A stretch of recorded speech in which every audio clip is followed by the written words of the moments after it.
बचत गटाच्या नावाखाली आदिवासी महिलांची लाखो रुपयांची फसवणूक।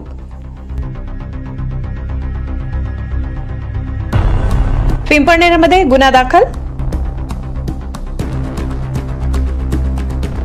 धुळे जिल्ह्यातील पिंपळनेरमध्ये बचत गटाच्या नावाखाली शेकडो आदिवासी महिलांची लाखो रुपयांची फसवणूक झाल्याचा धक्कादायक प्रकार उघडकीस आला आहे। नेतावळी आमदार फसवणूक करणे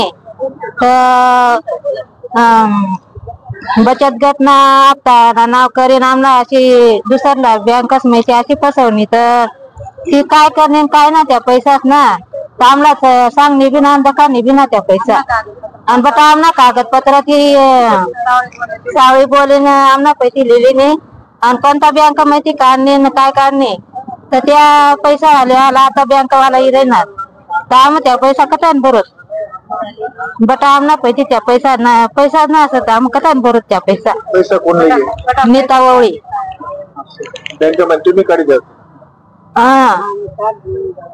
निस्ता आमना सही अंगठा गिदात आणि तिने काय नाही आमले काय माहिती नाही। या प्रकरणी बचत गट प्रमुख नीता दिनेश वळवी हिच्या विरोधात पिंपळनेर पोलीस स्टेशन मध्ये तक्रार दाखल करण्यात आली। मिळालेल्या माहितीनुसार पिंपळनेर परिसरात मोलमजुरी करणाऱ्या अनेक आदिवासी महिलांना बचत गट प्रमुख नीता वळवी हिने मासिक 2 ते 4 हजार रुपये परतावा देण्याचे आमिष दाखवले। या परताव्यासाठी तिने महिलांना बँकेतून कर्ज काढून ते पैसे आपल्याकडे जमा करण्यास सांगितले। तिच्यावर विश्वास ठेवून अनेक गरीब महिलांनी कर्ज काढले आणि सर्व पैसे नीता वळवीकडे दिले। सुरुवातीला काही महिने वळवीने कर्जाचे हप्ते नियमित भरले, मात्र त्यानंतर ती लाखो रुपये घेऊन फरार झाली असून तिचा मोबाईलही बंद येत आहे। त्यामुळे कर्ज घेतलेल्या महिलांवर कर्जाचा डोंगर कोसळला असून त्यांना वसुलीसाठी तगादा लावला जात आहे। आपकी जय जोहार, जिंदाबाद, जय आदिवासी साथी। आज 12/8/2025 रोजी एकदम भयानक प्रकार लक्षात आलेले की नीता दिनेश वळवी ह्या नावाच्या महिला जी बचत गट चालवायची, महिलांच्या मध्ये जाऊन काम करायची, या भगिनीच्या माध्यमातून या परिसरातील विविध गावातील खेडोपाड्यातील भोया बाबड्या भगिनींकडून त्यांचे कागदपत्र जमवून 700 महिलांची फसवणूक करण्यात आलेली। ती फसवणूक अशी त्या 700 आदिवासी महिलांची फसवणूक करण्यात आलेली। या 700 आदिवासी महिला कडनं त्या बचत गट चालवते या नावाने कागदपत्र घेण्यात आले आणि नंतर या कागदपत्रांच्या सहाय्याने विविध बँकेमध्ये यांच्या सर्व 700 महिलांच्या नावाने 51 हजार रुपयाचे कर्ज घेण्यात आले आणि ही जी फसवणूक या नीता दिनेश वळवीने केलेली तो पुरा 51 हजार रुपये या महिलांच्या कडून तिने काढून घेतला आणि यांना काहीतरी 2000-3000 देण्यात आले असतील, परंतु नंतर हे हप्ते मी फेडेल असं ती म्हणाली आणि नंतर 2-3 हप्ते फेडल्यानंतर आता गेल्या 8-9 महिन्यांपासून ती या परिसरातनं लापता आहे, गायब झालेले।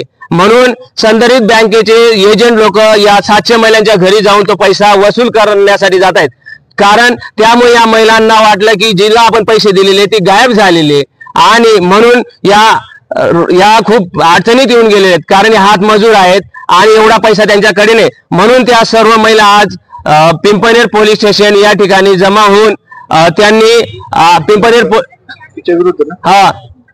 पोलीस स्टेशनला एकत्रित येऊन ज्या भगिनीने यांची फसवणूक केली नीता दिनेश वळवी हिच्या विरोधात पिंपळनेर पोलीस स्टेशनचे API बर्गे साहेब यांच्याकडे तक्रार नोंदवलेली की त्यांची जी फसवणूक करणारी जी भगिनी तिच्याकडनं तो पैसा वसूल करण्यात यावा, कारण तिनेच तो पैसा वापरलेला आहे। यासाठी या सर्व 700 महिला इथे जमल्या होत्या। धन्यवाद।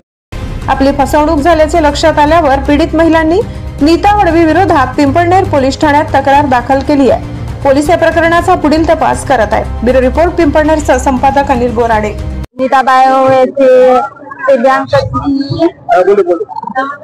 कागदपत्र मागून बाईला बोलून कागदपत्र मागून काही काम धंदा लागून तो बहुत धंदा लावून आम्ही बच्चा बाईला फसवून दिले। पैसे गेले आमचे 25,000 50 51 हजार 50,000 कोणी 1.5 लाख बाई फसून मिली गई। काय नाव ते बाईचं? नीता वळवी। कुठं राहते ते? पिंपळनेर मध्ये। काय काम करायचे ते? बँकेमध्ये बचत गट चालवायचे। ठीक